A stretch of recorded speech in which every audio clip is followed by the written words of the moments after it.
परिवार पेंशन केंद्र सरकार के कर्मचारियों के लिए। Family pension for central government employees. Disclaimer, यह ट्रेनिंग मटेरियल केवल ऑफिशियल्स की ट्रेनिंग के लिए है। इसे सरकार की गाइडलाइन के रूप में मान्य ना किया जावे। किसी भी तरह की संशय की स्थिति में सरकार के रूल्स, रेगुलेशन, इंस्ट्रक्शंस व गाइडलाइंस को ही मान्य किया जावे। मेरे द्वारा पेंशन रूल से संबंधित प्रावधानों पर एजुकेशनल वीडियोस की सीरीज तैयार की गई है। यह वीडियो उन्हीं में से एक है। इस एजुकेशनल वीडियो में central civil services pension rules 1972 के विभिन्न प्रावधान कंप्रहेंसिव मैनर में इनकॉर्पोरेट किए गए हैं। लेटेस्ट चेंजेस को भी शामिल करने का प्रयास किया गया है, परंतु फिर भी आपको सुझाव है कि विस्तृत जानकारी के लिए central civil services pension rules 1972 का संदर्भ अवश्य लें। परिवार पेंशन को उस नियमित मासिक राशि के रूप में परिभाषित किया जा सकता है जो नियोक्ता उस व्यक्ति को भुगतान करेगा जो कर्मचारी की मृत्यु की स्थिति में कर्मचारी के परिवार से संबंधित हो। किसी शासकीय सेवक को पेंशन का भुगतान तब किया जाता है जब वह जीवित होता है, जबकि परिवार पेंशन का भुगतान शासकीय सेवक के नामित या उत्तराधिकारी को किया जाता है जब शासकीय सेवक जीवित नहीं रहता। तो परिवार पेंशन एक शासकीय सेवक के परिवार को उसकी सेवा में मृत्यु की स्थिति में प्रदान किया जाने वाला अनुदान है। यह शासकीय सेवक की सेवानिवृत्ति के बाद भी प्रदान किया जाता है यदि वह मृत्यु की तिथि को पेंशन या अनुकंपा भत्ता प्राप्त कर रहा था। पेंशन के रूप में देय राशि शासकीय सेवक द्वारा प्राप्त पेंशन पर निर्भर करती है। यह मूल वेतन का 30% होती है, परंतु न्यूनतम राशि 9,000 रुपये और अधिकतम राशि 1,25,000 रुपये होगी। यह राशि समय समय पर परिवर्तित भी होती रहती है। परिवार पेंशन के उद्देश्य के लिए परिवार होगा। फैमिली, स्पाउस या जीवन साथी या पति या पत्नी हो सकते हैं। ये इनएलिजिबल कब होंगे? इनकी मृत्यु होने पर या पुनर्विवाह होने पर, इनमें से जो भी पहले हो। बच्चे, बेटे या बेटियां, ये इनएलिजिबल होंगे 25 वर्ष की आयु प्राप्त करने पर या इनके विवाह होने पर, 9,000 रुपये प्लस डीए से अधिक मासिक आय अर्जित करने पर, इनमें से जो भी पहले हो। हालांकि विकलांग बच्चों के मामलों में जो अपनी आजीविका कमाने में असमर्थ हैं, 25 वर्ष की आयु सीमा लागू नहीं होगी। विधवा या तलाकशुदा बेटियां, ये इनएलिजिबल होंगी 25 वर्ष की आयु प्राप्त करने पर या विवाह करने पर या 9,000 रुपये प्लस डीए से अधिक मासिक आय अर्जित करने पर, इनमें से जो भी पहले हो। विकलांग बच्चों के मामले में जो अपनी आजीविका कमाने में असमर्थ हैं, 25 वर्ष की आयु सीमा लागू नहीं होगी। पूर्णतः आश्रित माता पिता सामान्य परिवार पेंशन के लिए पात्र होंगे। ये इनएलिजिबल होंगे रुपये 9,000 प्लस डीए से अधिक मासिक आय अर्जित करने पर। माता पिता दोनों के जीवित होने पर माता के नाम पर परिवार पेंशन स्वीकृत की जाएगी। छोटे बच्चे को परिवार पेंशन तभी मिलेगी जब सबसे बड़ा बच्चा आत्मनिर्भर हो जाएगा या विवाह कर लेगा या 25 वर्ष की आयु प्राप्त करने के कारण अपात्र हो जाएगा। हालांकि विकलांग बच्चों के मामले में जो अपनी आजीविका कमाने में असमर्थ हैं, 25 वर्ष की आयु सीमा लागू नहीं होगी। जुड़वा बच्चों के मामले में परिवार पेंशन उनके बीच समान रूप से विभाजित की जाएगी। एक से अधिक विधवा होने की स्थिति में विधवाओं को समान अंश में परिवार पेंशन देय होती है। यदि विधवा पुनर्विवाह या मृत्यु के कारण परिवार पेंशन प्राप्त करने के लिए अपात्र हो जाती है, तो परिवार पेंशन का उसका हिस्सा उसके बच्चों को दिया जाएगा यदि वे अन्यथा पात्र हैं। जब ऐसी विधवा का बच्चा भी परिवार पेंशन के लिए पात्र हो जाता है या विधवा की कोई संतान नहीं होती है, तो परिवार पेंशन का उसका हिस्सा अगली विधवा को हस्तांतरित हो जाएगा। मृतक शासकीय सेवक के परिवार को पेंशन की प्रयोज्यता होगी, यानी कि एप्लीकेबिलिटी ऑफ पेंशन इस प्रकार होगी, जो नियम लागू होंगे वो इस प्रकार होंगे। रूल 54(2)(1 जिसकी 1 वर्ष की निरंतर सेवा के बाद मृत्यु हो जाती है। रूल 54(2)(2 वो शासकीय सेवक जिनकी मृत्यु 1 वर्ष पूरा करने से पहले हो जाती है, लेकिन शासकीय सेवा में शामिल होने से पहले उनकी चिकित्सीय जांच की गई और उन्हें शासकीय सेवा के लिए फिट पाया गया। रूल 54(2)(3 वो शासकीय सेवक जो रिटायर्ड होता है और मृत्यु की तारीख को पेंशन प्राप्त कर रहा था। रूल 54(2)(a परिवार पेंशन मासिक दर पर तय की जाती है और इसे पूर्ण रुपये में व्यक्त किया जाना चाहिए। अंश को अगले उच्चतर रुपये में परिवर्तित किया जाना चाहिए। यदि वर्णित परिवार में से कोई भी नहीं है तो परिवार पेंशन इस प्रकार होगी। फैमिली, जीवन साथी, पति या पत्नी, इनको पीरियड ऑफ पेमेंट और कंडीशंस होंगी मृत्यु या पुनर्विवाह की तिथि तक, जो भी पहले हो। इनकम क्राइटेरिया लागू नहीं है।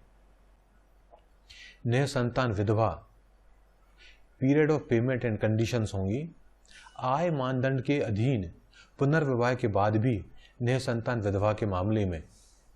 इनकम क्राइटेरिया न्यूनतम परिवार पेंशन, हर 6 माह में डीडीओ को आय की घोषणा देनी होगी। न्यायिक रूप से अलग निसंतान पति या पत्नी, न्यायिक रूप से अलग निसंतान जीवन साथी पात्र हैं। यदि व्यभिचार के आधार पर न्यायिक पृथक्करण प्रदान किया जाता है और पति या पत्नी को व्यभिचार करने का दोषी ठहराया जाता है तो पात्र नहीं होंगे। इन्हें न्यूनतम परिवार पेंशन देय होगी।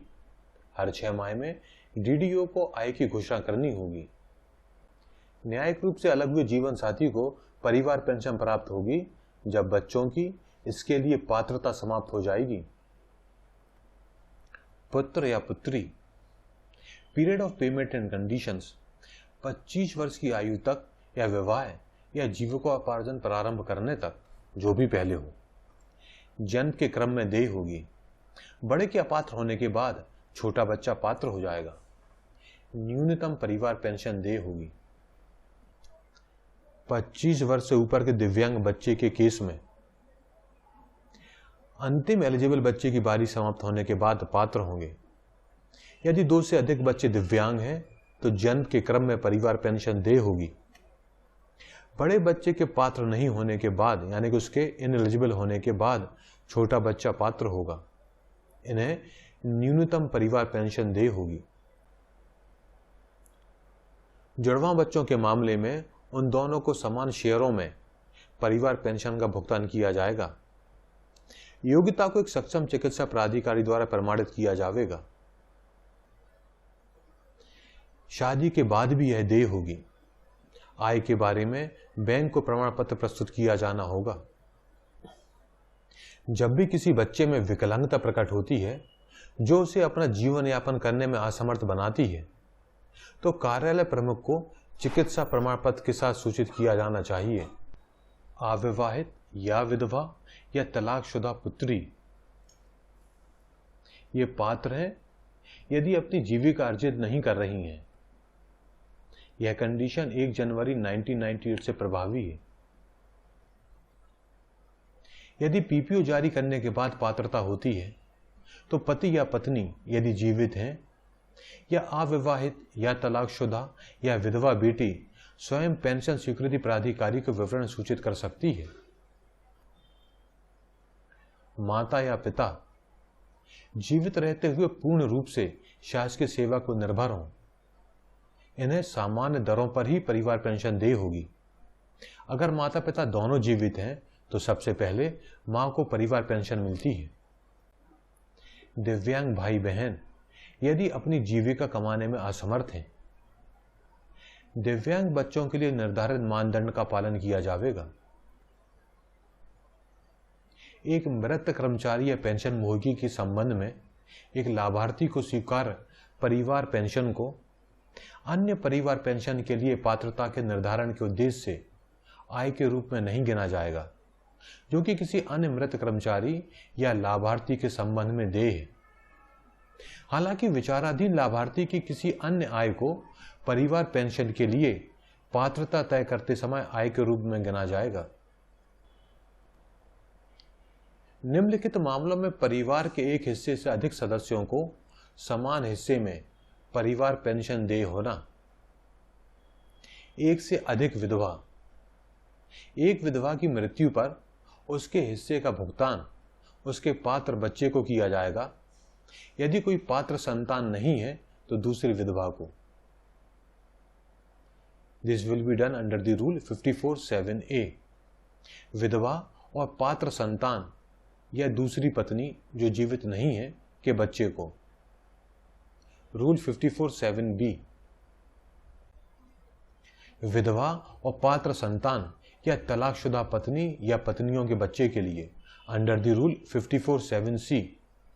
जुड़वा बच्चों के मामले में under the rule 54(7)(d). Rule 54 जो कि टू फैमिली पेंशन से संबंधित है, ये कहती है सैन्य और सिविल रोजगार में प्राप्त पेंशन। सरकार ने परिवार पेंशन की अनुमति दी है जहां पेंशन भोगी सैन्य और सिविल रोजगार के लिए 2 पेंशन प्राप्त कर रहा है।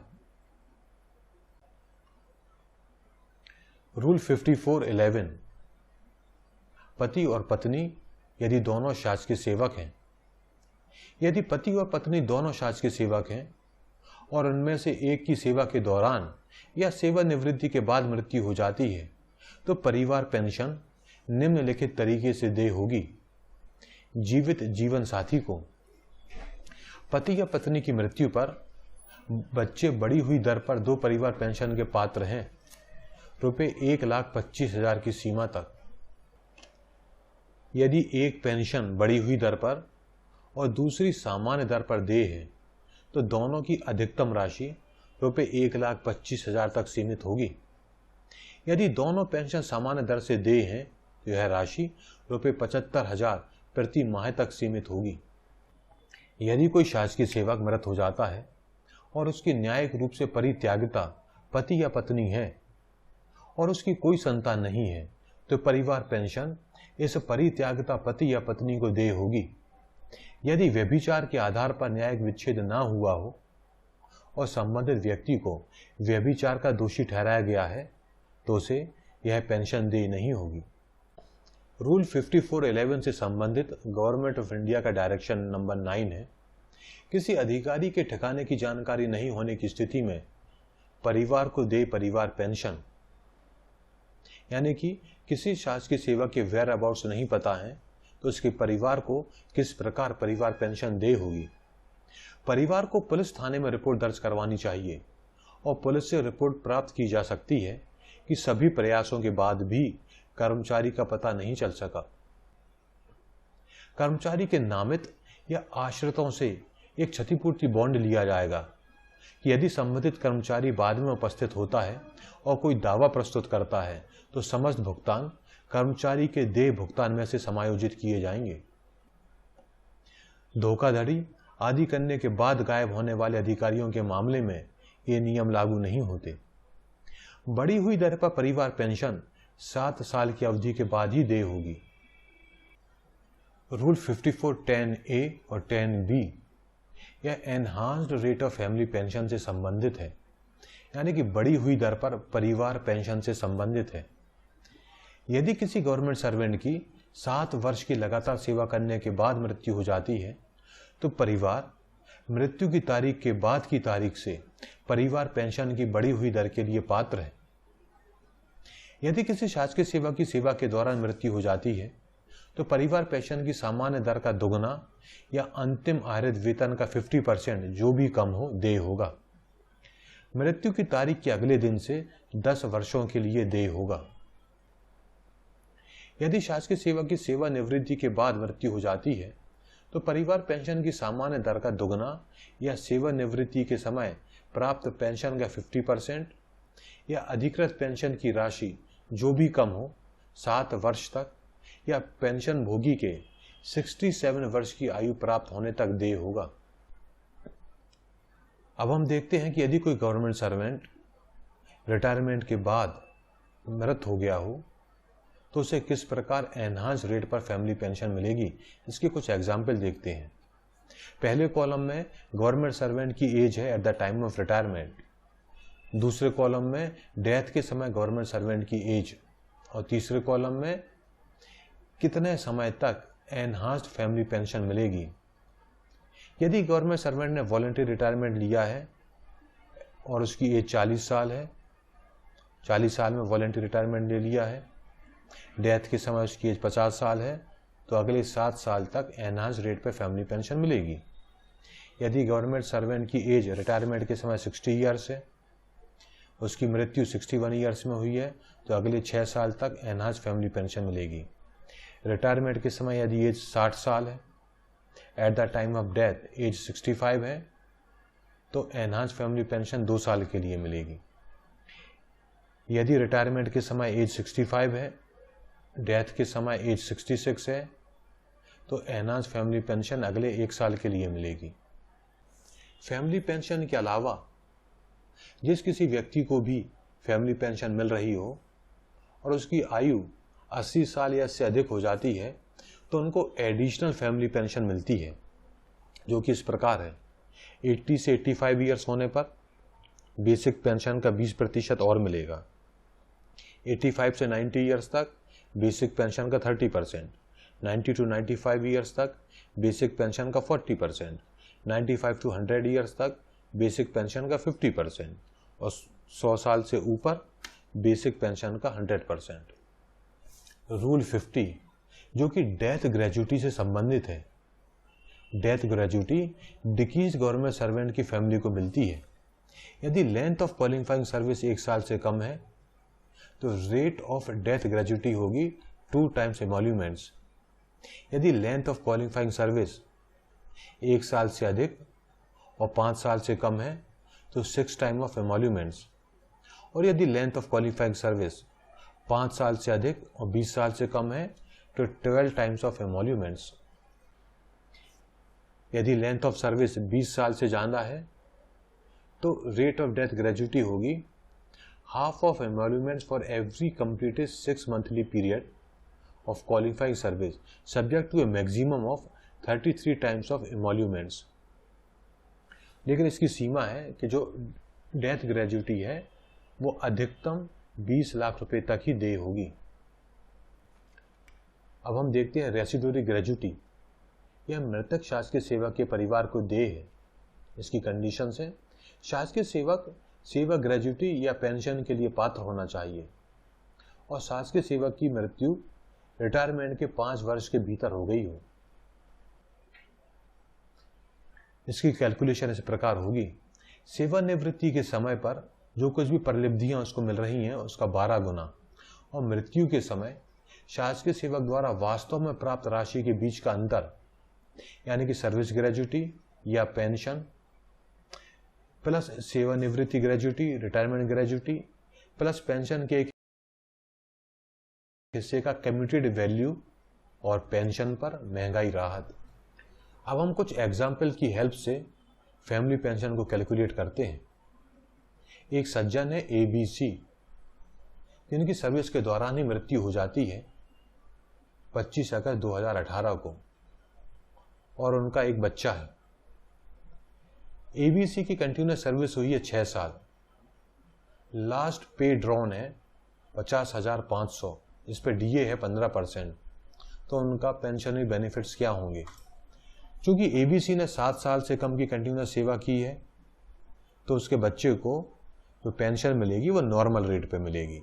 एमोल्यूमेंट्स है 50,500, तो एमोल्यूमेंट्स फॉर ग्रेजुटी, इसके लिए DA भी जोड़ लेंगे, तो ये हो रहा है 58%, 15% DA है, तो एमोल्यूमेंट्स फॉर ग्रेजुटी होगा 58,075।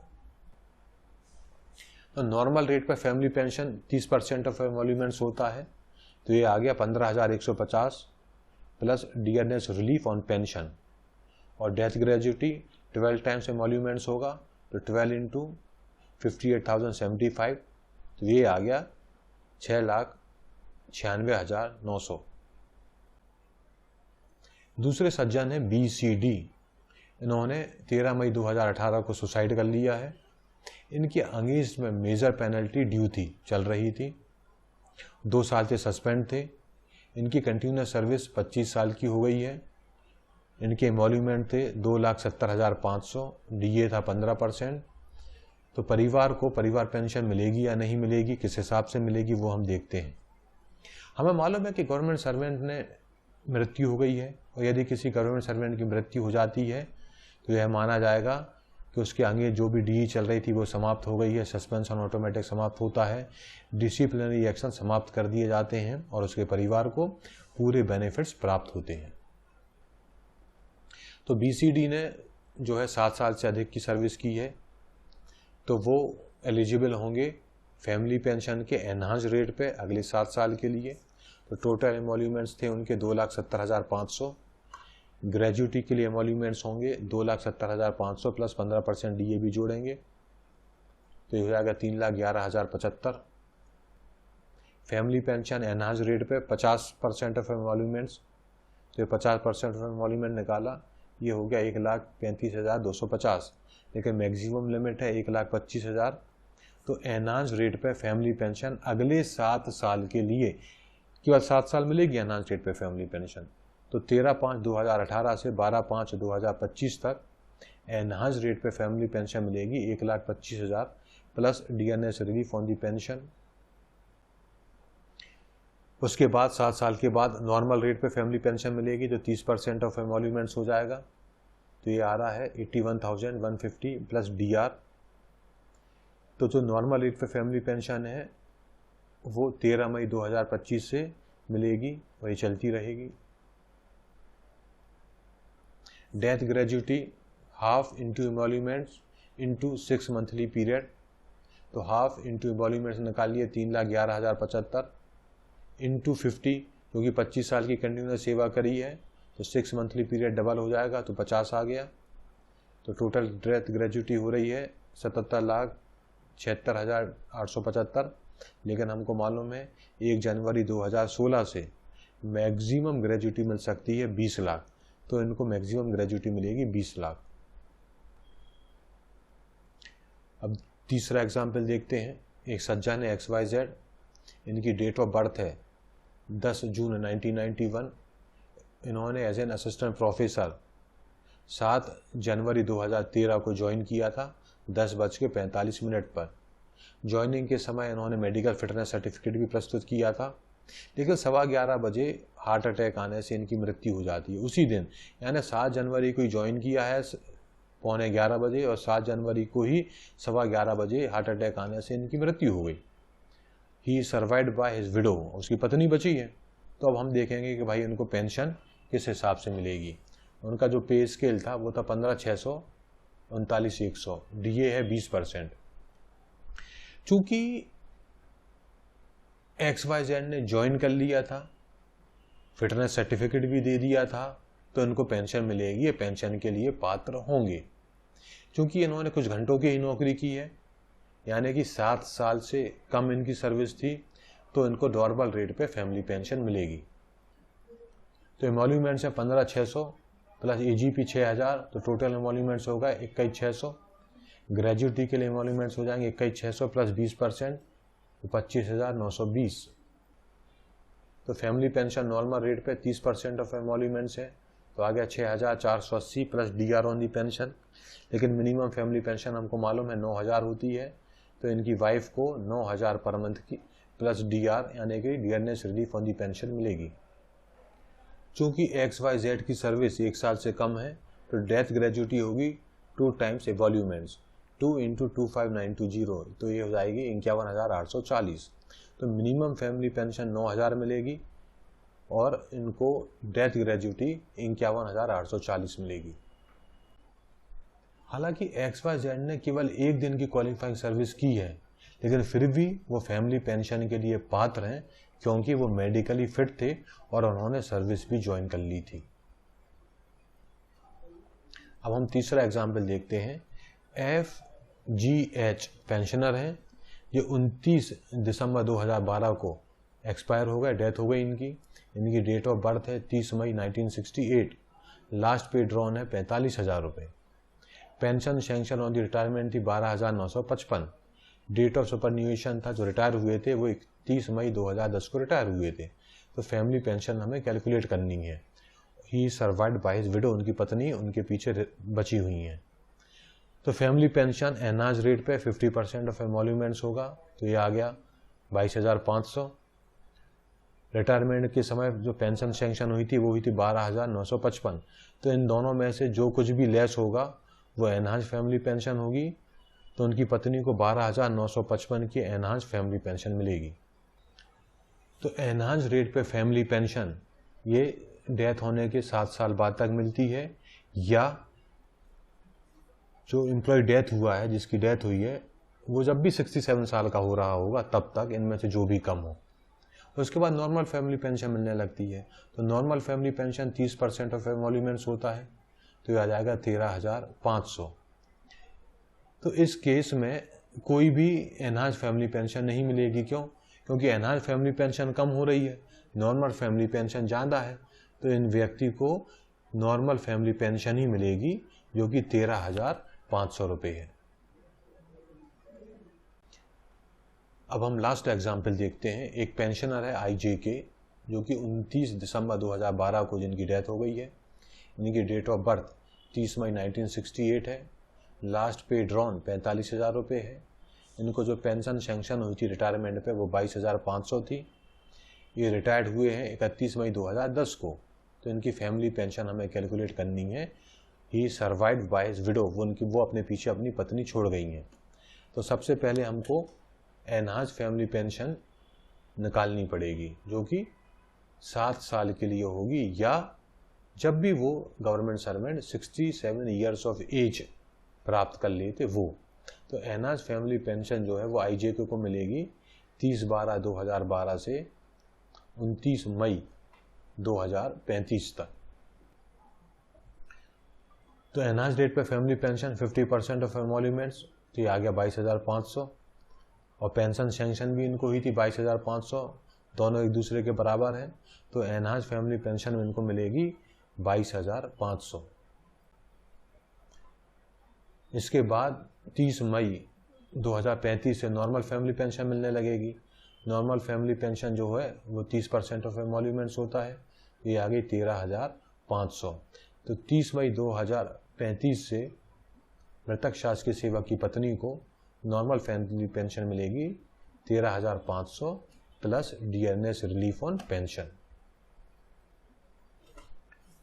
इस वीडियो में हमने फैमिली पेंशन को समझा। यदि आपको कोई डाउट है या क्लैरिफिकेशन है तो आप स्क्रीन पर देख रहे मेल के थ्रू कांटेक्ट कर सकते हैं। रूल्स एंड रेगुलेशंस के दूसरे वीडियो देखने के लिए स्क्रीन पर दिख रही वेबसाइट पर विजिट करें। थैंक यू, धन्यवाद।